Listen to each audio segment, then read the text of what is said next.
Okay, so for something like this, what I would do is implicit differentiation. So the easiest way is to just start with doing ln on both sides. So like this. And then using that rule of logs that I told you about. Ln x, ln x. Okay, so then to take the derivative of this, because y isn't just alone, so you can't just automatically make this dy over dx, you would take the derivative as if this were x.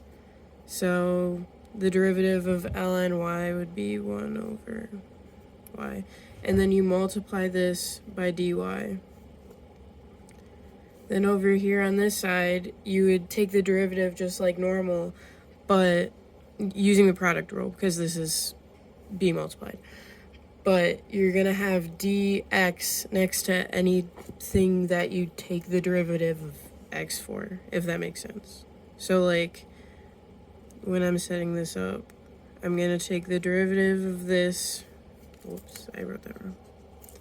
I would take the derivative of this and not the derivative of this, just because this is the normal product rule. Adding,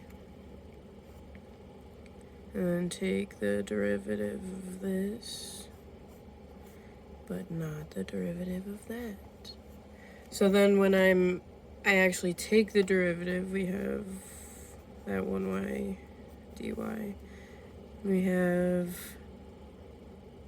this just becomes x. This becomes ln x squared plus 1, because that's just what it was. And then this would be multiplied by dx, because I took the derivative of this, which has an x in it. And then you add it with the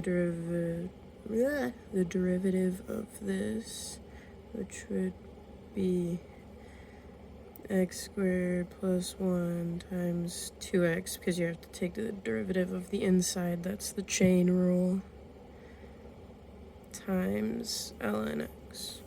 And then because I took the derivative of x, we put dx. So then when you have this, your goal is to always get dy over dx.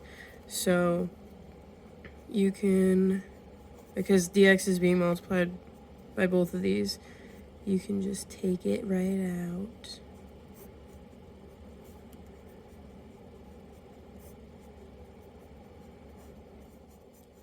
And then you can divide dx on both sides.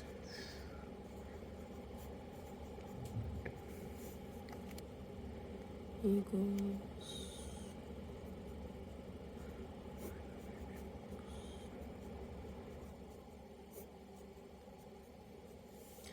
And then because you're still trying to get dy over dx by itself, you want to multiply by y on both sides, which gets you this ln x squared plus 1.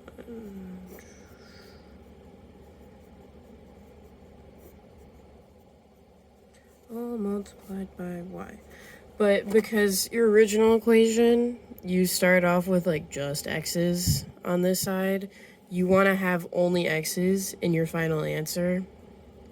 So you're going to substitute in this original equation right here into y, so that you get a final answer of x squared plus 1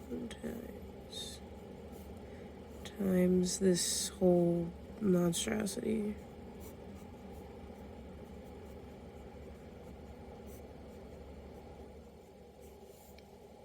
Yeah, so I hope that makes a little bit of sense. And I'll get to your next question in a second.